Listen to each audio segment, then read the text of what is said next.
Welcome to a very special edition of About Books. Here we are at Liverpool University and we're going down underground. Join us in the Science Fiction Archive of Liverpool.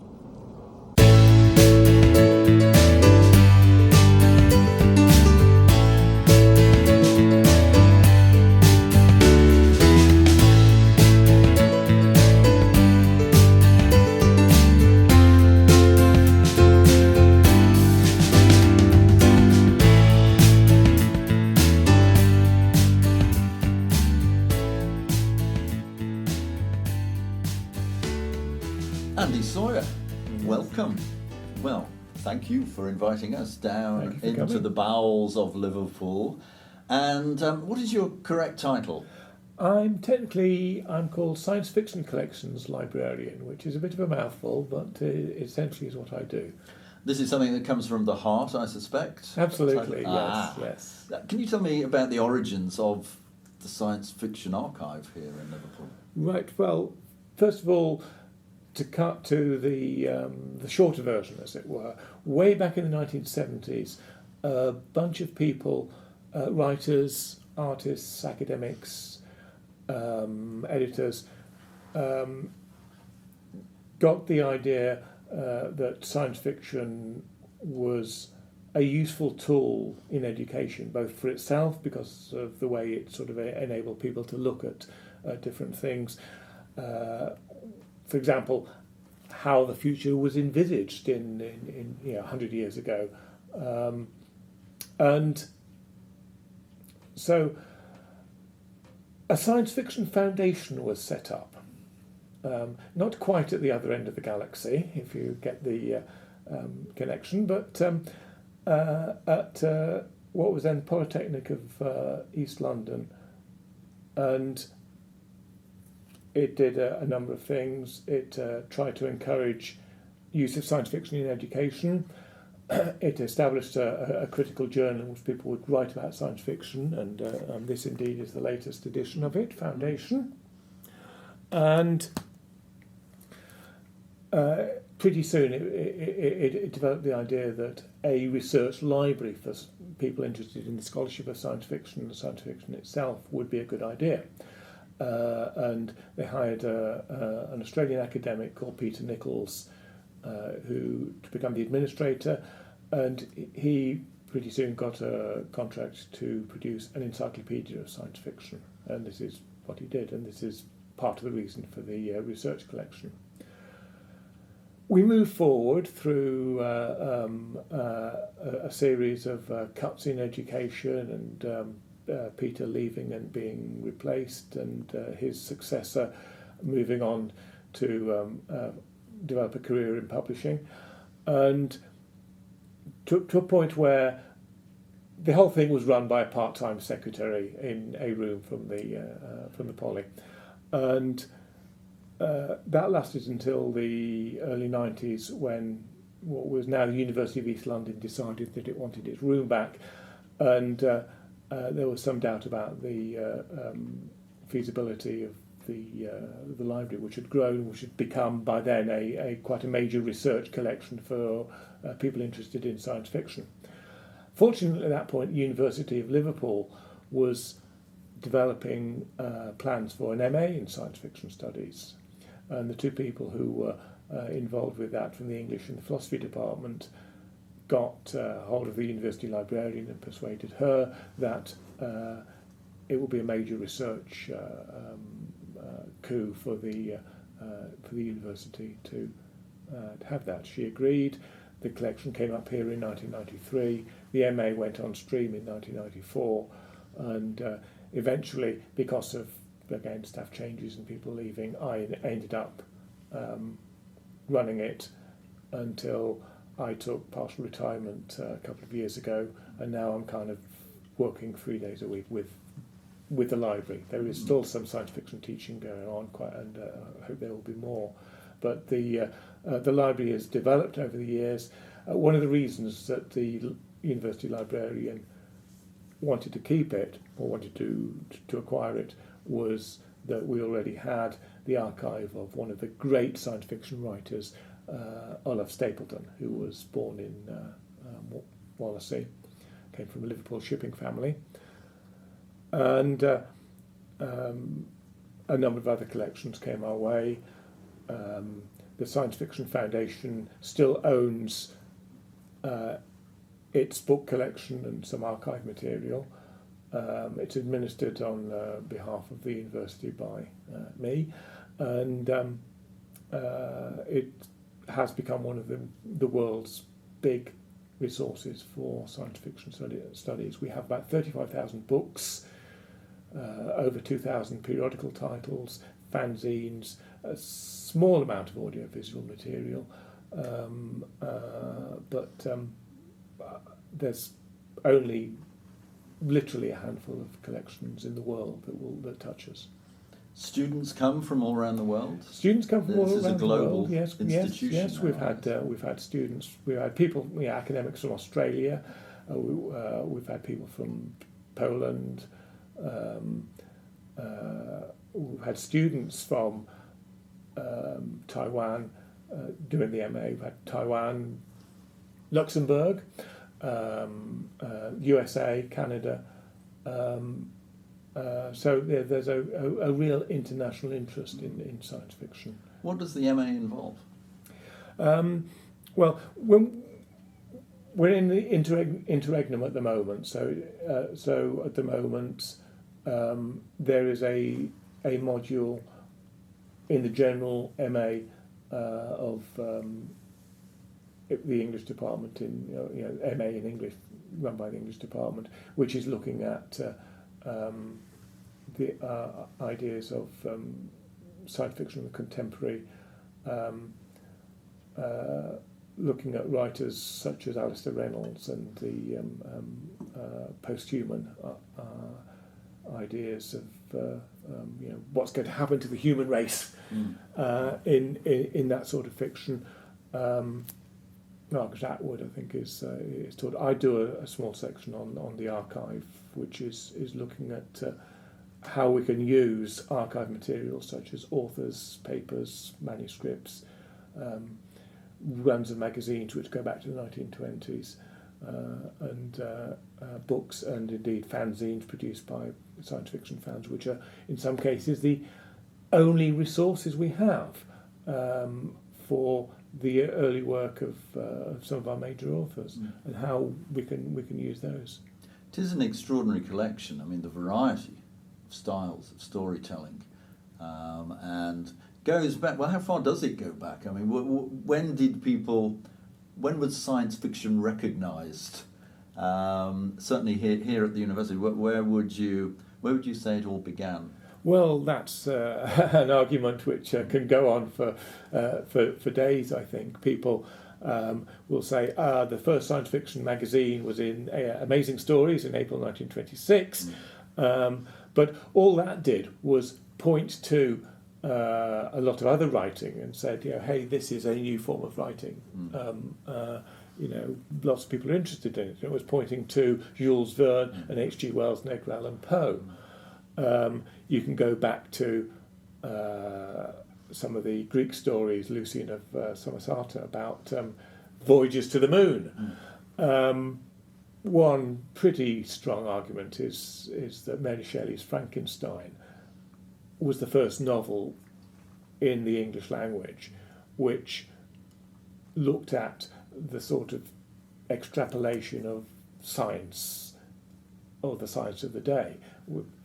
Say essentially, what is life? Could we create it? What are the responsibilities of the scientist creator to his creation? That sort of thing. Mary Shelley was an interesting writer because her subsequent novel, The Last Man, which is not so well known, extrapolated another technology, ballooning. So you have a character saying, my friend is ill, I will go up to Edinburgh, I will catch the next balloon. And, that was set in the future. And again, one of the earliest novels in the English language to do that. So it's a very fuzzy sort of set, but we can certainly, go back as far as all these utopian speculations at the beginning of the 19th century, end of the 18th century, and probably for several centuries before that. What is the oldest piece in the archive? Yeah. The oldest physical piece in the archive is probably a 19th century dime novel, which is far too fragile for the box to be opened. The dime novels were these 19th century things which came in America, which had wonderful titles like The Steam Man of the Prairies, and you have these boy inventors who kind of invent these robots, steam-powered robots, and they were great fun. I mean, obviously, we have copies of modern copies of fiction which predate that, but they're I think the earliest physical items we have.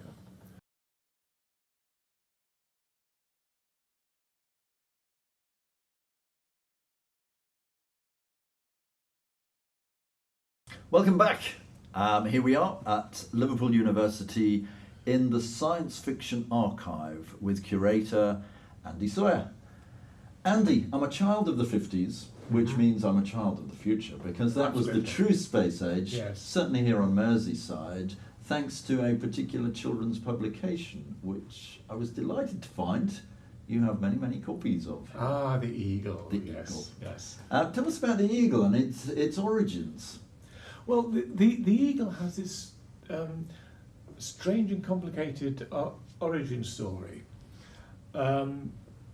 That it came out of the idea of a Church of England priest, Marcus Morris, that the American horror comics were some form of corrupting force upon the nation's youth, and that what we needed was good, upstanding Christian reading material for our youth. Associated with Morris was a brilliant artist, Frank Hampson, who trained at our college in Southport, where Morris was based. And they went round trying to interest publishers in this new form of comic, and eventually it was taken up and produced. And Frank Hampson produced its star character, Dan Dare, who was originally going to be a pastor, but turned out to be a pilot for the space interplanetary. A pilot of the future. Pilot of the future. No less. And although there was a moral stance to the Eagle, it wasn't particularly preachy.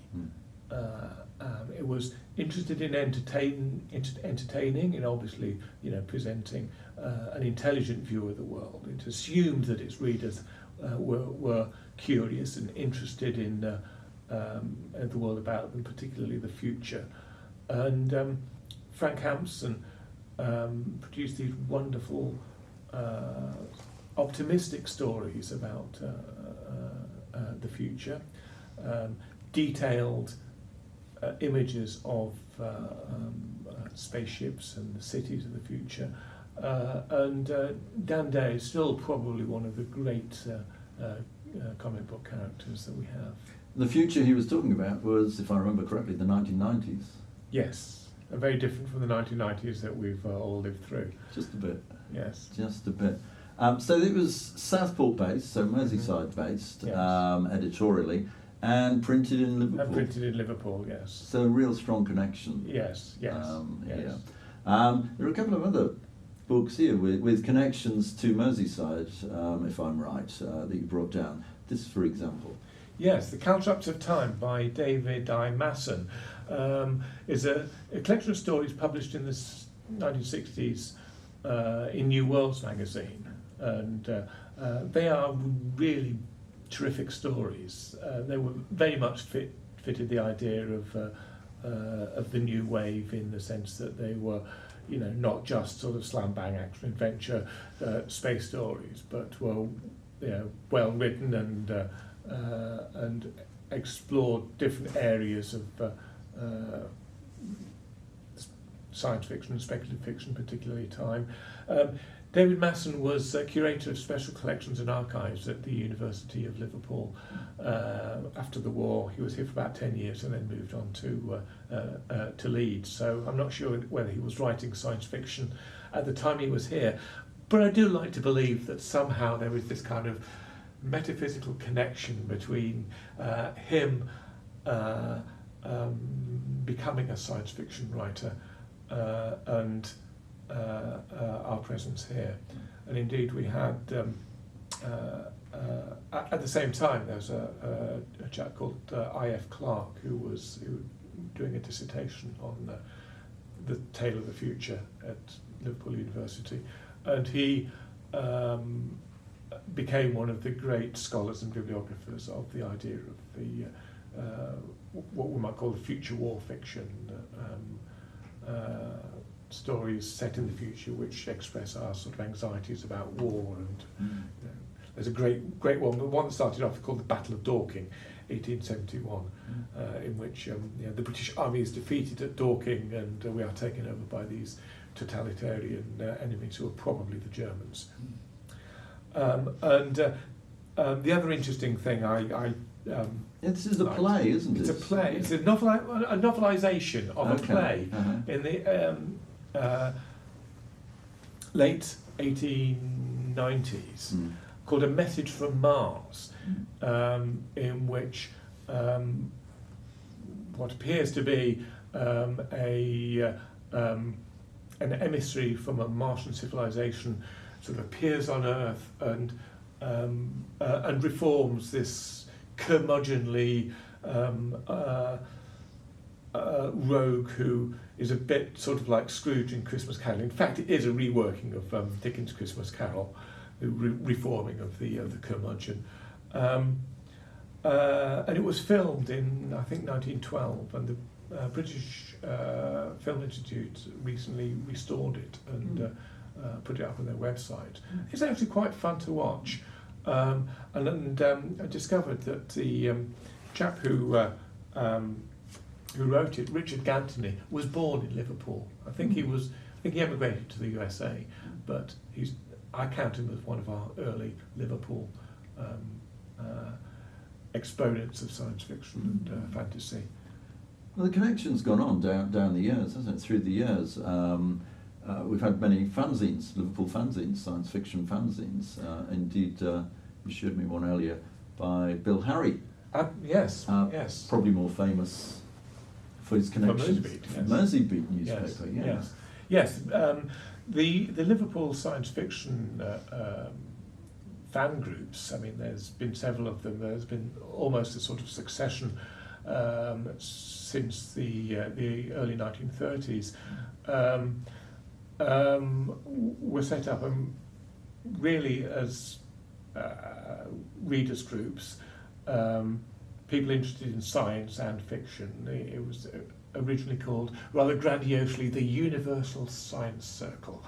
It probably had about 6 members, Right. But many of them joined the British Interplanetary Society in the again when it was established in 1931. Many of them became writers. People like Eric Frank Russell, John Burke, who is perhaps best known for writing the novelisation for Hard Day's Night. Oh, right. Yeah.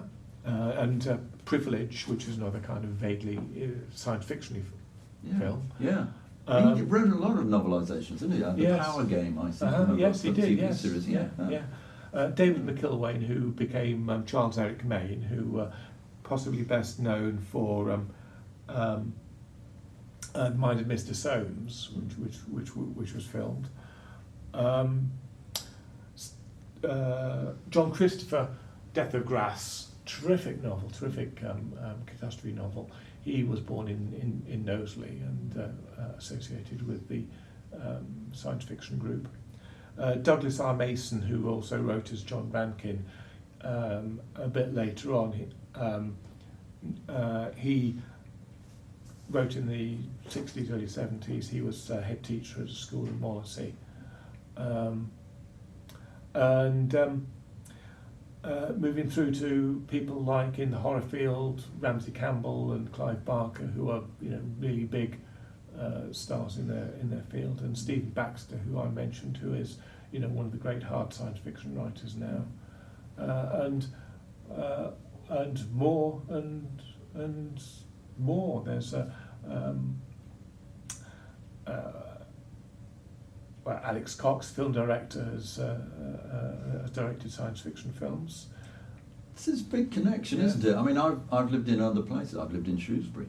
Oh. I don't recall connections to science fiction there in any way whatsoever. But there seem to be so many here in Merseyside through time. I don't know. It's what do you think it is? Something in the water, the Mersey. I don't know. I think it's a little bit like the music scene. I mean, it kind of coalesces interestingly with people like Bill Harry. Bill was a friend of Stu Sutcliffe and John Lennon at Art College, and he was a science fiction fan, and he got them reading science fiction.